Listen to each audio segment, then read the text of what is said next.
Broncos fans, it's time to shake things up. Today, we're diving into a mock draft for Denver, exploring where the team could find some hidden gems and some true game changers to elevate the offense. On top of that, we're going to break down some potential backup quarterback drama around the NFL and how exactly the Kansas City Chiefs just shot themselves in the foot this offseason. The AFC West just got even more interesting. Stick around while we cover all the draft picks, quarterback updates, and what it means for Denver's playoff push. Welcome to 5280 Playbook. I'm Kason, bringing you football from a mile high. And if you love the Denver Broncos or the NFL, make sure to like and subscribe so you don't miss out on the next video.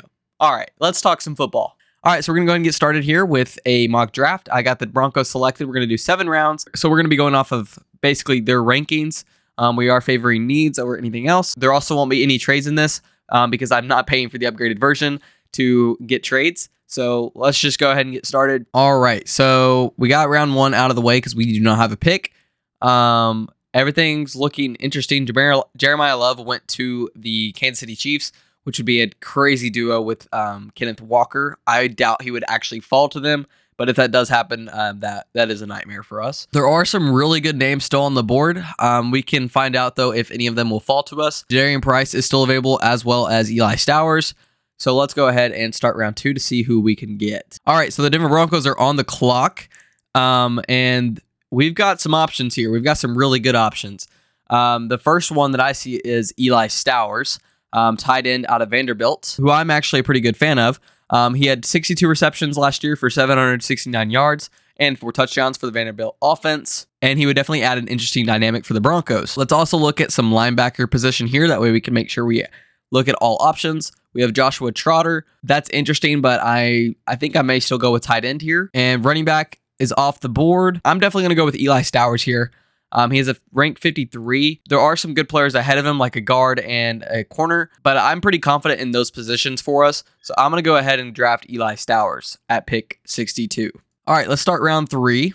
We obviously do not have a round 3 pick, so we're going to go ahead and jump right into round 4. Let's start round 4. So round 4, we get a pick at 108. So we have a pretty early pick, which is awesome. And I'm seeing some people that immediately jump out to me. So we've already addressed the tight end position. We do still need to look at linebacker. Anthony Hill Jr. is a guy that's out there as well. He had 70 total tackles, as well as 37 solo tackles and 5 QB hurries, which is great, and 3.5 defensive sacks last year, with 6.5 tackles for loss. It'd be pretty interesting if Anthony Hill is available at that position this late in the draft, but we're also going to go ahead and look at some defensive line, and there are some decent defensive line. However, I'm just not blown away by any of them. Tackles don't interest me right away. Running back does interest me with Jonah Coleman.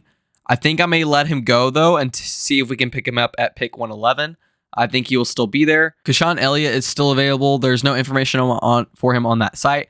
However, he had 54 solo tackles last year, 7 sacks, so he's definitely a pretty good player. I think for this pick, I'm going to go with Anthony Hill Jr. at pick 108. All right, so just as I am figured, the Chiefs picked a tight end, and then the Bengals went on to pick a wide receiver. So now we've had officially added a tight end and a linebacker, both positions from the same town in Texas, in Denton. So that's pretty interesting. Pick 111, I am definitely interested in Jonah Coleman. Jonah Coleman had 156 carries with 758 yards last year with 15 total touchdowns. Yards per carry was 4.9, and he had a total of 351 receiving yards as well on 31 receptions with 2 receiving touchdowns. He is 5'9", 228. His height does concern me a little bit, which could be why he's still on the board. Let's see. We're going to look at the potential defensive line. I honestly think since we don't have another pick in the 4th round and their next pick's in round 5 at pick 170, I really think the Broncos are going to go after a defensive line player here since we do still have pretty strong running back room. We have available Rashawn Benny out of Michigan, who is an absolute beast. However, I think I'm going to go with Chris McLennan. He's 6'4", 323 pounds. He had 48 total tackles last year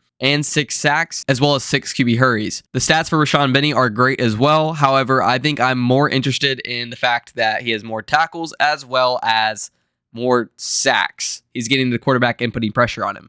I think he'd be a real difference maker for the Broncos. We'll go ahead and draft Chris at 111. All right, so we'll go ahead and start round 5. So we drafted a linebacker, tight end, and defensive lineman. So we drafted all the really heavy positions that I think we needed to early on. So I'm going to go ahead and target a running back in this situation. There's 2 running backs in particular that do stick out to me quite a lot. It's Emmett Johnson and Katron Allen. Katron Allen interests me as he had 210 carries with 1,303 yards with 15 total touchdowns. And Emmett Johnson had 251 carries with 1,400 yards and 12 rushing touchdowns. However, the difference maker for me is going to be the yards per carry.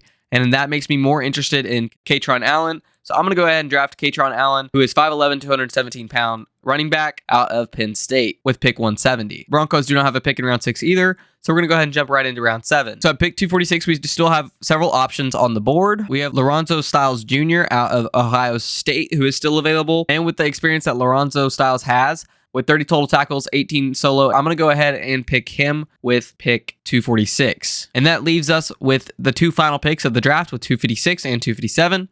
And with the last few picks, I'm going to go ahead and draft a corner at this position. And I think with the 256, I'm going to go ahead and go with Josh Moten. Josh Moten played with Southern Miss. He's a guy who's not afraid to tackle. He had 60 total tackles with 38 solos, as well as 5 interceptions. And you know what? I'm going to go ahead and give him a shot. So with 256, I am taking Josh Moten.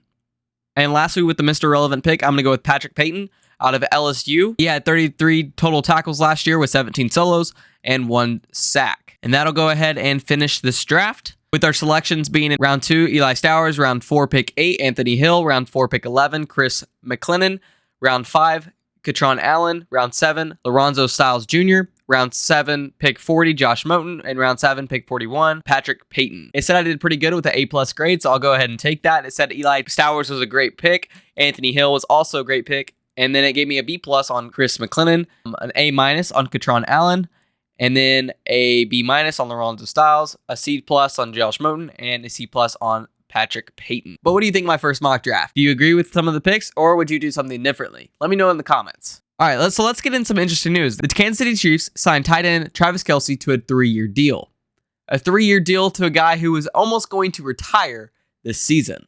That 3-year deal includes $54 million. That could be worth up to $57 million, with $18 million average. Year 1 is $12 million, plus $3 million in total incentives that could be added. And I really think this is a shot in the dark for the Kansas City Chiefs. I mean, I understand that Kelce has been great for them, and I'm not going to say he was a bad player, because he definitely is a good player. He's just getting old.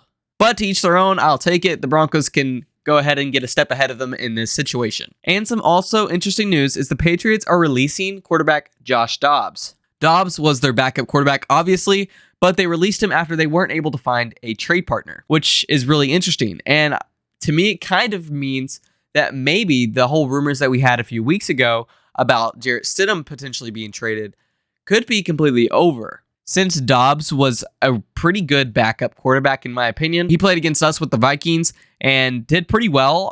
They did end up losing that game. However, he did perform really well against a relatively good defense. So does this mean that there is no trade possibility of even trying to trade Jarrett Stidham at this point? Since Jarrett Stidham, well, hasn't performed as well. And I love Jarrett Stidham, and I'm not saying he's a bad quarterback or worse than Josh Dobbs in this situation. I'm just saying, does that mess up the market? All right, Broncos country, that's the latest on the Denver's roster shakeups, draft targets, and potential rumors coming out of Denver. With the draft approaching on April 23rd, we'll be doing a mock draft every single week leading up to it. We'll break down the potential gems, roster moves, and all the news Bronco fans need. If you enjoyed the video, make sure to like and subscribe so you don't miss out on the next video. And as always, tune in next time for football from a mile high. High five.